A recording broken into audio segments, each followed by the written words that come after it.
नमस्कार, स्वागत है आप सबका देश देशांतर में। मैं हूं कवीन सचान। देश देशांतर में आज हम बात करेंगे जेनरिक मेडिसिन की, उसके बाजार की और दुनिया में भारतीय उस बाजार के दखल की या फिर उसके बढ़ते प्रभुत्व की, और समझने की कोशिश करेंगे कि किस तेजी के साथ ये बाजार बढ़ा है और इसके किस तरीके के फायदे हैं, और अगर भारतीय लिहाज से देखा जाए तो दुनिया में इसकी पकड़ कितनी बढ़ी है। हमारे साथ इस चर्चा में शामिल हो रहे हैं कई खास मेहमान।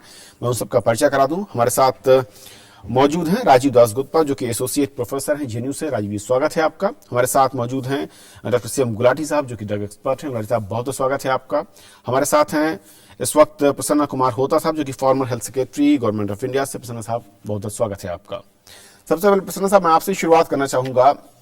सबसे पहले तो ये जो ड्रग, जेनरिक ड्रग की अगर हम बात करें, इस पूरे उद्योग की बात करें, पिछले कुछ वर्षों से किस तरीके से ये बढ़ता दिखाई दिया है और किस तरह के अवरोध, अगर मैं कहूं, किस तरह की रुकावटें भी देखी इस इंडस्ट्री ने? जी, generic drug versus branded drug जो पुराना किस्सा है, काफी डिकेड्स से चल रहा है वर्ल्ड ओवर, लेकिन इंडिया के लिए ज्यादा महत्व रखता है क्योंकि यहाँ जनता की पेइंग कैपेसिटी। तो गवर्नमेंट ये ऐसा एक पब्लिक गुड्स है, जेनरिक ड्रग सस्ता होगा और आम जनता के पास पहुंच पाएगा, ये जो होप है उसको करने के लिए रिटेल आउटलेट्स बढ़ाना पड़ेगा। अब तक जो रिटेल आउटलेट लोगों को दवाई पहुंचा रहा है वो प्राइवेट फार्मास्यूटिकल रिटेल चेन्स हैं, आम रिटेलर्स भी हैं, तो उनका रोल को कम ना सोचा जाए, वो भी मेहनत किए हैं। और जेनरिक ड्रग को गवर्नमेंट अगर प्रोक्योर करेगा तो लगता है बहुत कम प्राइस में प्रोक्योरमेंट हो गया, 1/30 ऑफ द प्राइस, ऐसा कुछ सब लोग बोलते हैं। लेकिन उसके बाद retention, distribution, margin, storage, movement, logistic, ये सारे जो कॉस्ट हैं उसका उत्तरदायी रहना पड़ेगा। फिर वो मेडिसिन का डेट एक्सपायर कर जाएगा, उसका केयरफुल रहना पड़ेगा। अब मैं आपको ये बोल सकता हूँ as a suggestion, but my more distinguished friends will say कि गवर्नमेंट के पास करीब करीब 27-28 हजार हेल्थ इंस्टीट्यूशंस हैं और पब्लिक सेक्टर में भी है, रेलवेज में भी है, ईएसआईसी में भी है, ऐसे 32-33 हजार इंस्टीट्यूशंस हैं। अगर सब में पहले जेनेरिक ड्रग ठीक से प्रोक्योर करके, डिस्ट्रीब्यूट करके एफिशिएंसी अचीव किया जाए, तब जाके आप कंपेल कर सकते हैं to the private hospitals etcetera. Gradually you should go gradually. आप करेंगे लंबा प्रोसेस, इसमें एक लंबा हाँ, राजस्थान में एक मैं लौटूं आपके पास से पहले। गुलाटी साहब, भारत में जो एक मोटा आंकड़ा है, आप बेहतर समझा सकते हैं, स्वास्थ्य सेवाओं पर जो ग्रामीण इलाके, वहां करीब कहा जाता है कि 80% तक जो है वो दवाओं पर खर्च हो जाता है। और जेनरिक दवाओं को, जैसे कि आपने कहा कि 2 तरीके के मामले हैं, 2% इंडिया में कहा जा रहा है खपत है जेनरिक दवाओं की हिंदुस्तान, जो मोटा आंकड़ा है। किस तरीके से आप इसे देख रहे हैं, और पिछले अगर मैं कहूं 1 दशक में, तो क्या ये स्पीड आपको आगे बढ़ती हुई नजर आई है? देखिए साहब, पहले तो चूंकि अखबारों में ये रोज ही न्यूज आती रहती है, तो हमको ये समझना है कि हमारा जेनरिक से मतलब क्या है। जेनरिक की जो भारत की परिभाषा है, जो डेफिनेशन है, वो अलग है, और हिंदुस्तान के बाहर जो जेनरिक की डेफिनेशन है वो अलग है, और इस चीज को समझना बहुत जरूरी है। भारत के अंदर जेनरिक वर्ड 1970 में पहली बार हाथी कमेटी की जब रिपोर्ट आई थी तब इस्तेमाल हुआ था, और उस समय उनका मतलब ये था वो दवाएं जो अपने केमिकल नाम के अंडर बिकती हैं और जिनका कोई ब्रांड नेम नहीं है। जैसे कि मैं एक उदाहरण दूं आपको, एक कॉमन दवाई है क्रोसिन, तो क्रोसिन एक ब्रांड नेम है, पर उसके अंदर जो दवा है उसका नाम है पैरासिटामोल। तो उनका ये कहना, उस समय जो हमारी डेफिनेशन थी वो ये थी कि जब वो दवाई पैरासिटामोल के नाम से बिकेगी और क्रोसिन के नाम से नहीं बिकेगी, या बिकेगी तो भी कोई बात नहीं, तब उसको हम जेनरिक दवा कहेंगे। पर इसके बाद में एक बड़ी भारी डेवलपमेंट हुई, और वो है इंटरनेशनल डेवलपमेंट। इंटरनेशनल डेवलपमेंट में ये हुआ कि वर्ल्ड ट्रेड ऑर्गेनाइजेशन के अंडर हम लोगों ने पेटेंट को साइन किया, और वहां पे जो जेनरिक की डेफिनेशन है वो बिल्कुल अलग है। वहां जेनरिक का मतलब है वो दवाएं जो ऑफ पेटेंट हो चुकी हैं, भले ही वो ब्रांड नेम से बिकती हों। तो इसलिए हमको ये चीज का डिफरेंस समझना बहुत जरूरी है। अब मैं आपके प्रश्न के ऊपर जवाब देना चाहूंगा। देखिए, जेनरिक दवाई का मतलब जो भारत में है कि वो तो खाली केमिकल नाम में बिकनी चाहिए। हमारे यहाँ 44% दवाइयां भारतवर्ष में ऐसी हैं जो कॉम्बिनेशन प्रोडक्ट हैं, वो जो सिंगल नहीं है, यानी कि जैसे पैरासीटामोल में आपने डिक्लोफेनेक जोड़ दिया, मल्टी सॉल्ट जिसे मल्टी इंग्रेडिएंट जिसको हम प्रोडक्ट कहते हैं। अब जो तो करीब 56% सिंगल इंग्रेडिएंट दवाई हैं जिसमें सिर्फ एक ही दवा है, वो तो आप जेनरिक बेच सकते हैं, पर 44% जो बाकी दवाइयां हैं जो कॉम्बिनेशन है, वो तो जेनरिक हो ही नहीं सकती। उसका तो आपको ब्रांड नेम रखना ही पड़ेगा। तो इसलिए ये कहना कि जेनरिक दवा से भारत का जो है वो सारी प्रॉब्लम सॉल्व हो जाएंगी, वो ठीक नहीं है, ये मैं बताना चाहता हूं। अब आपने ये कहा है कि पिछले 10 साल में क्या हुआ है। 10 साल में देखिए, प्राइवेट सेक्टर में तो कोई ज्यादा फर्क नहीं पड़ा है।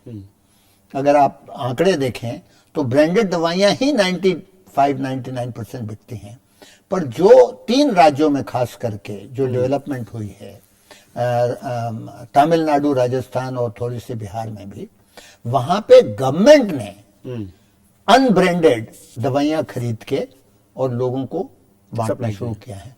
उससे काफी इन 3 स्टेट में फर्क पड़ा। चलिए राजीव साहब, जो गुलाटी साहब कह रहे हैं उस थोड़ा सा में एक आंकड़ा जो है इस वक्त की करीब $30 बिलियन का बाजार है, भारतीय बाजार दवा का, जिसमें सिर्फ पेटेंट वाली दवाओं का जो हिस्सा है, शेयर है, वो करीब 1% है सिर्फ। दोनों बातें, जो इंटरनेशनल अगर जेनरिक की बात करें उस दिशा में, या पहले मैं समझना चाहूं जो हिंदुस्तानी जेनरिक डेफिनेशन है उसके लिहाज से, जो कहा कि 46% सिर्फ है जहां पर हम बढ़ सकते हैं आगे, लेकिन जिस तरीके से बढ़ रहे हैं, रुकावटें क्या वो कंपनियां हैं जो नहीं चाहती कि जेनरिक दवाएं बाजार में आए, या कुछ एक लॉबी है जो नहीं चाहती कि इस बाजार को मजबूती मिले, या जेनरिक दवाइयों तक पहुंच हो सबकी? जैसे बताया गया, मैक्सिमम ड्रग की जो स्पेंडिंग है वो आउट ऑफ पॉकेट स्पेंडिंग है। यानी इंडिविजुअल, मैं, आप, जो भी हम मरीज हैं या मरीज के परिवार हैं, वो हम खर्च कर रहे हैं आउट ऑफ पॉकेट। सरकारी जो इंस्टीट्यूशनल बाइंग है वो अभी भी कम है रिलेटिवली। और अभी जो यूनिवर्सल हेल्थ केयर की हम बात कर रहे हैं, यूनिवर्सल हेल्थ केयर में ड्रग सप्लाई या एश्योर्ड ड्रग सप्लाई एक बहुत ही अहम मुद्दा है, जिसपे अभी तक बहुत ज्यादा सहमति नहीं है, या सहमति तो मैं नहीं कहूंगा, पर बहुत ठोस कदम नहीं उठाए गए अभी तक कि 100% मुफ्त और एक एश्योर्ड ड्रग सप्लाई हम कैसे देंगे। On the other hand, drug की रिक्वायरमेंट बढ़ रहे हैं, क्योंकि जो नॉन कम्युनिकेबल डिजीज हैं, क्रॉनिक डिजीजेस हैं, cancer, diabetes, high blood pressure वगैरह, इसके कारण, और एक एजिंग जो पॉपुलेशन हो रहा है धीरे धीरे, इसके कारण ड्रग की डिमांड बहुत बढ़ेगी। और जब तक ये आउट ऑफ पॉकेट एक इंडिविजुअल एक्सपेंडिचर के तहत ये खर्च हो रहा है, जाहिर है कि वहाँ जो यूजर हैं उनकी जो लॉबी है या उनकी जो डिमांड जो आर्टिकुलेट होएगा, वो बहुत मजबूत नहीं है अभी तक। तो यहाँ कहीं ना कहीं सरकार की जो स्टेपिंग इन है वो जरूरी है। होता साहब, वाकई क्या सरकार इस पहलू पर बहुत धीमे काम कर रही है? ऐसा आपने कहा कि रिसोर्सेज की कमी है, ये जो सिस्टम है वो ज्यादा इतना पेचीदा है कि उतनी आसानी के साथ वो कदम नहीं उठा पा रहे हैं। जेनेरिक दवाओं को प्रमोशन की बात करें या फिर उसे एक एंड यूजर तक, आम आदमी तक पहुंचाने की बात हो।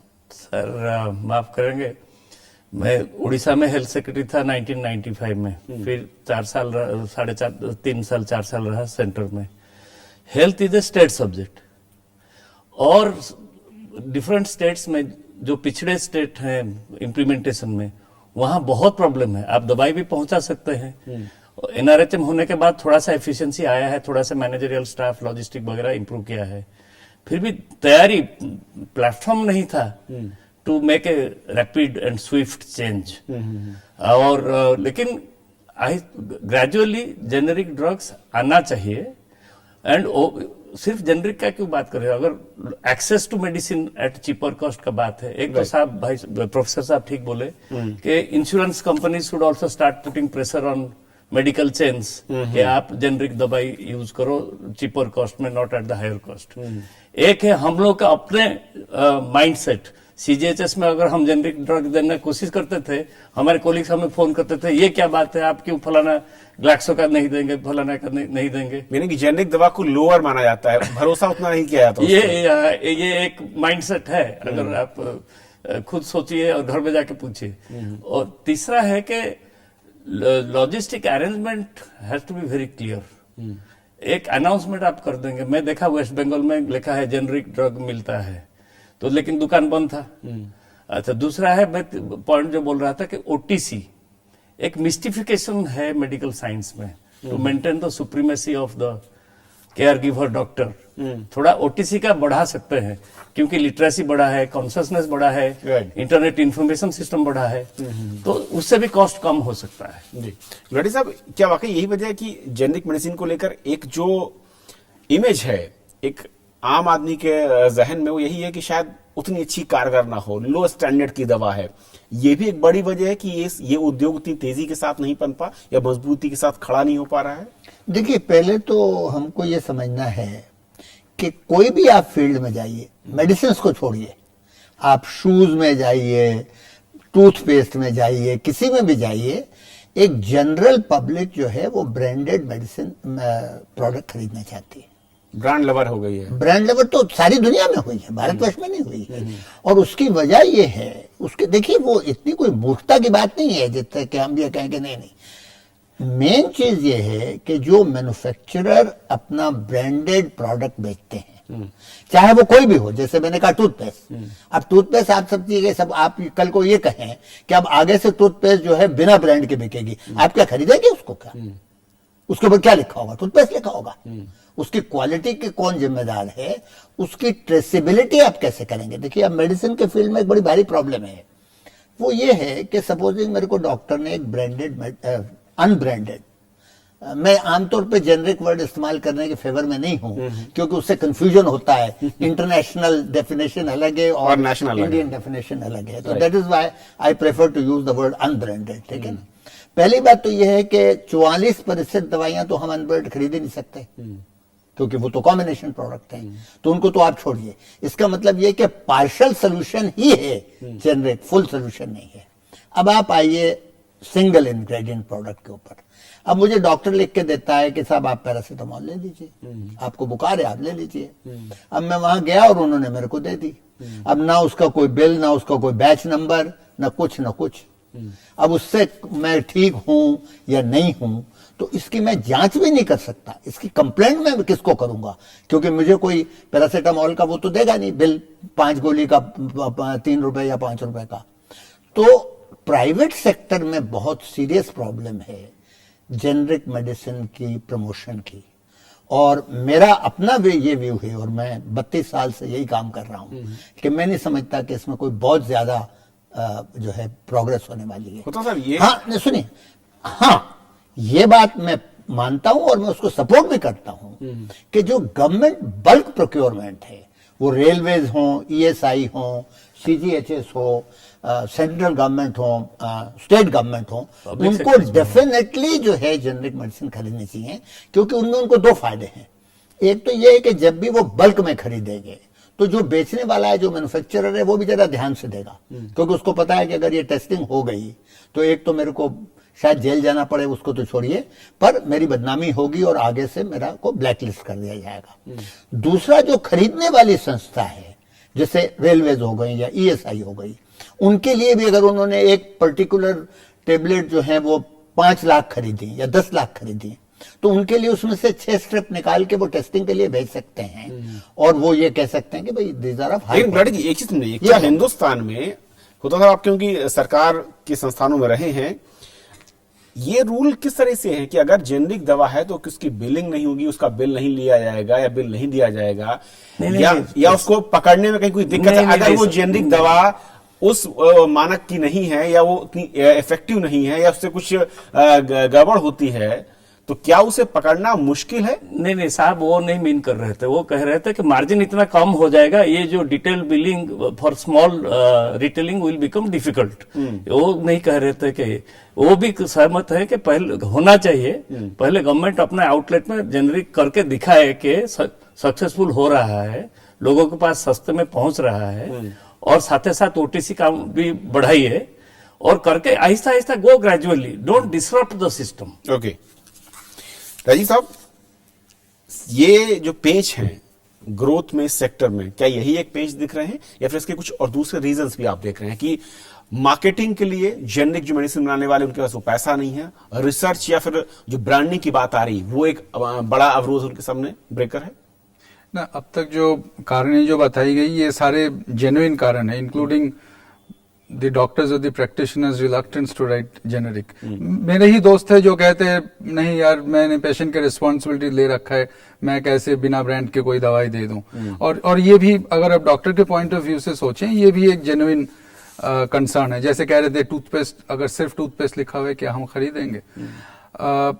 लेकिन एक जो इंटरनेशनल जो रेमिफिकेशन है इस समय कि जो बायोसिमिलर मॉलिक्यूल्स जो हैं उसको कॉन्टेस्ट किया जा रहे हैं, और ये हमें मानना पड़ेगा कि ये नेचर ऑफ द इंडस्ट्री ऐसे हैं जहां ये कॉन्टेस्टेशन आएगा, क्योंकि ये रिसर्च एंड डेवलपमेंट इशू है। ये अलग बात है कि कितना खर्च होता है, ड्रग प्राइस उसके मुताबिक है या नहीं, दैट्स अ डिफरेंट डिबेट। लेकिन नेचर ऑफ द इंडस्ट्री ऐसे हैं जहां मॉलिक्यूल्स के ऊपर पेटेंट्स हैं या मोनोपोलीज हैं। ये वही नेचर होगा इस मार्केट का। इससे हम बियॉन्ड द पॉइंट इससे हम बच नहीं सकते। जैसे डॉक्टर्स के भी कुछ मॉडल बर्डन्स होते हैं, बियॉन्ड द पॉइंट उससे हम नजरअंदाज नहीं कर सकते। It is the nature of the industry. Okay Gulati साहब, अगर मैं अंतर्राष्ट्रीय बाजार के लिहाज से उसको देखूं तो वहां की जो नॉर्म्स उसके लिहाज से करीब 42,000 करोड़ की जेनरिक दवाएं एक्सपोर्ट करता है इंडिया, जो एक मोटा आंकड़ा है। ग्रोथ जो है वो बहुत तेज नहीं दिख रही, जबकि स्कोप इसमें कहा जा रहा है पोटेंशियल खासा है। तो किस तरीके से फ्यूचर आप देख रहे हैं अगर इंटरनेशनल मार्केट में से देखें तो? देखिए, अब पहले तो वो कंफ्यूजन दूर कर दिया जाए, क्योंकि अब जो आपने जेनरिक वर्ड इस्तेमाल किया है वो अलग कॉन्टेक्स्ट में किया है और उसकी डेफिनेशन अलग है। जो आप कह रहे हैं जेनरिक दवाइयां बाहर जा रही हैं, वो अनब्रांडेड नहीं होती हैं, वो ब्रांडेड होती हैं। ब्रांडेड है बिल्कुल। हाँ, तो इसलिए वो मैं जरा उसको अलग करना चाहता हूँ। देखिए, जो हमारा एक्सपोर्ट है वो दो किस्म की कंट्रीज में है। एक को हम कहते हैं इंग्लिश में रेगुलेटेड मार्केट्स। रेगुलेटेड मार्केट्स में वो बड़ी कंट्रीज आती हैं जैसे United states, Britain, European union वगैरह, जिनके यहाँ जिनकी अपने बहुत रिक्वायरमेंट्स हैं क्वालिटी कंट्रोल के ऊपर। वो ऐसे नहीं खरीदते कि जी हाँ जी आपने इंडिया बना लिया और हम खरीद लेंगे, ऐसा वो कोई लेता वेता नहीं है। या आपकी दवा सस्ती है तभी हम नहीं, उसका उससे सवाल सस्ती तो लास्ट बात है। सबसे पहले तो वो आके आपकी फैक्ट्रीज को इंस्पेक्ट करते हैं, वो पूरा उसका डॉक्यूमेंटेशन देखते हैं, और काफी मतलब वो एक कॉम्प्लिकेटेड प्रोसेस के थ्रू जाना पड़ता है। और उसका मतलब ये नहीं है कि भारतवर्ष में जितनी फैक्ट्रीज हैं सबकी दवाइयां वो खरीदते, ऐसा नहीं है। अभी करीब 250 के करीब ऐसी फैक्ट्रीज हैं भारतवर्ष में जो कि रेगुलेटेड मार्केट्स में जिनका के इंपोर्ट अलाउड है। ठीक है ना, जबकि हमारे यहाँ कुल जो कंपनीज हैं वो हैं 8,500। तो उसका मतलब आप समझिए कि 2% भी नहीं है। तो एक तो ये हमको समझना है। दूसरी है जिसको हम कहते हैं अनरेगुलेटेड मार्केट्स, लैटिन अमेरिका की कुछ कंट्रीज, अफ्रीका की कुछ कंट्रीज और यूरोप, एशिया की कुछ कंट्रीज।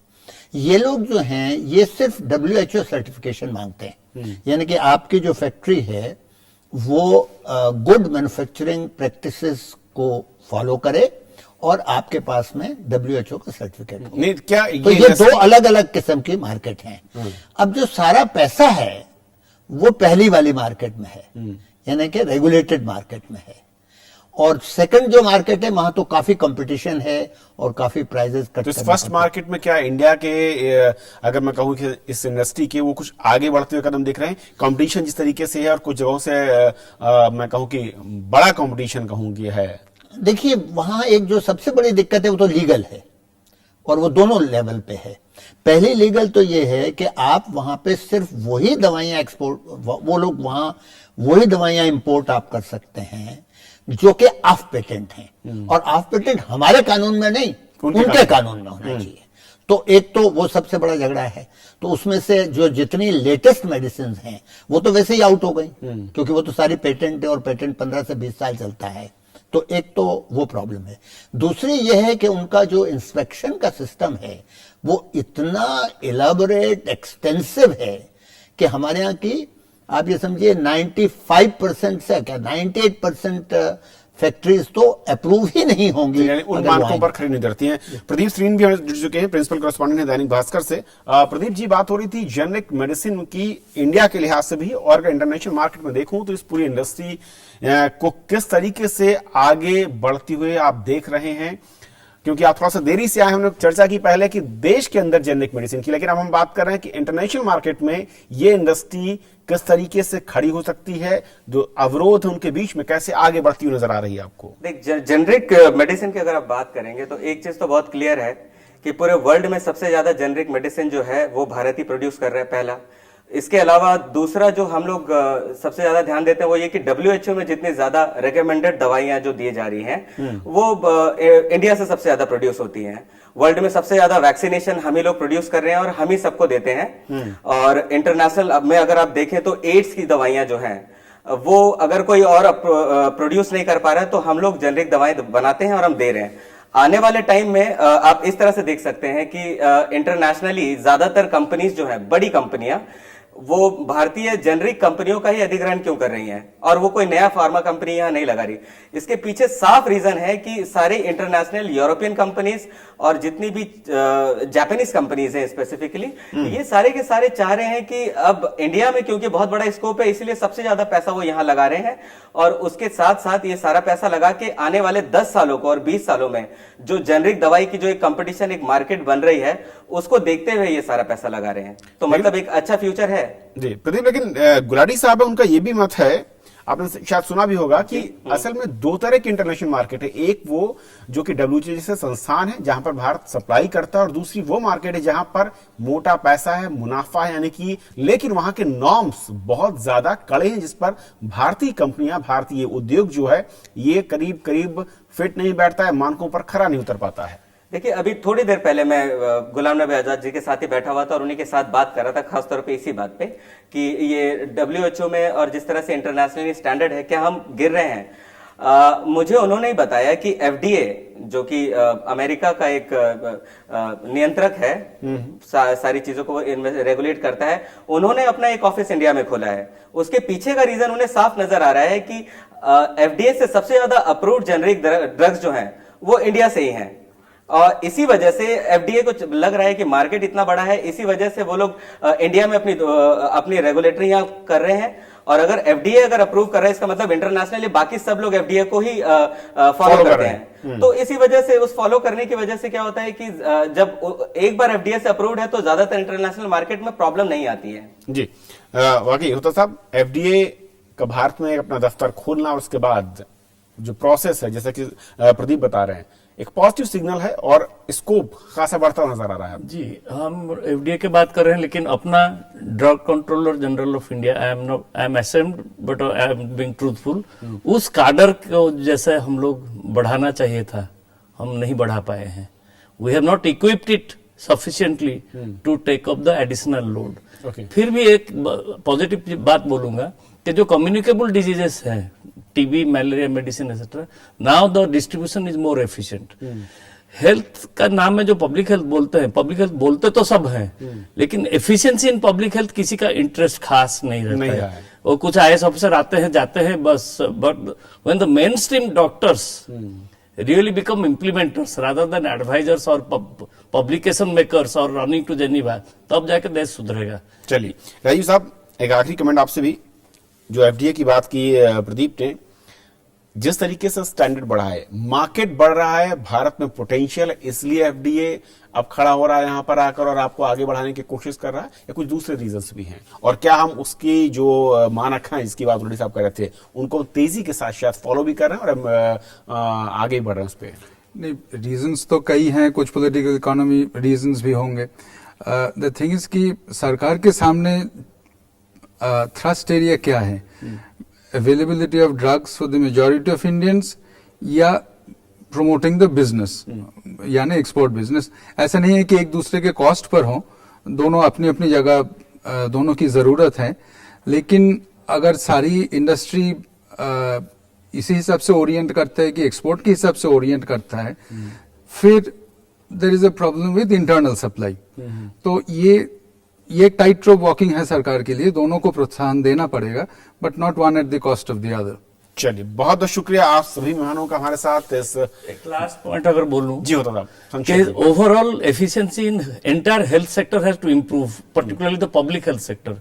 इसके लिए हम जैसे steel authority gold petroleum coal का बनाए हैं, एक हेल्थ कॉर्पोरेशन ऑफ इंडिया भी लाना चाहिए for additional efficiency and service on public private partnership. चलिए, बहुत अच्छा सुझाव आपका, और उम्मीद करते हैं शायद आने वाले दिनों में कुछ इस तरह के सुझावों पर सरकारें अमल करती हुई नजर आए। लेकिन फिलहाल आज के इस खास कार्यक्रम में इतना ही। आप बने रहिए राजसभा टीवी के साथ।